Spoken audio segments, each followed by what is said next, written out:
తెలంగాణ రాష్ట్ర ఉప ముఖ్యమంత్రి మరియు ఆర్థిక శాఖ మంత్రి మల్లు భట్టి విక్రమార్క ఈ రోజు ఉదయం 8:15 ఇంద్రకీలాద్రిపై కొలువై ఉన్న శ్రీ కనకదుర్గ అమ్మవారిని దర్శించుకున్నారు.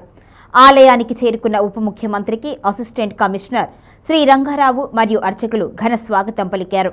ప్రత్యేక ప్రోటోకాల్ దర్శన ఏర్పాటుతో గర్భగుడిలో అమ్మవారిని దర్శించుకుని ప్రత్యేక పూజలు నిర్వహించారు. దర్శనానంతరం ఆశీర్వచన మండపంలో వేద పండితులు వేదాశీర్వచనం అందజేశారు. అనంతరం ప్రసాదం, శేషవస్త్రం మరియు అమ్మవారి చిత్రపటాన్ని మంత్రి గారికి అందించారు. ఈ కార్యక్రమంలో కాంగ్రెస్ పార్టీ సీనియర్ నాయకుడు గిడుగు రుద్రరాజు తదితర నాయకులు, కార్యకర్తలు మరియు ఆలయ సిబ్బంది పాల్గొన్నారు. దర్శనం అనంతరం మంత్రి రాష్ట్ర ప్రజలందరికీ సుఖశాంతులు కలగాలి అని అమ్మవారిని కోరుకున్నారు.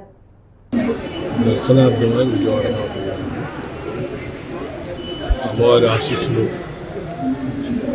రెండు తెలుగు రాష్ట్రాల ప్రజలపైన చల్లగా ఉండాలని, వారి ఆశీస్సులతో రెండు రాష్ట్రాలు కూడా బాగా అభివృద్ధి చెందాలని, ప్రజా సంక్షేమంతో పాటు అభివృద్ధి కార్యక్రమాలు కూడా మెండుగా జరగాలని, ప్రపంచవ్యాప్తంగా ఉన్నటువంటి మానవాళ్ళందరూ కూడా వారి చల్లని చూపు ఆశీస్సులు ఉండాలని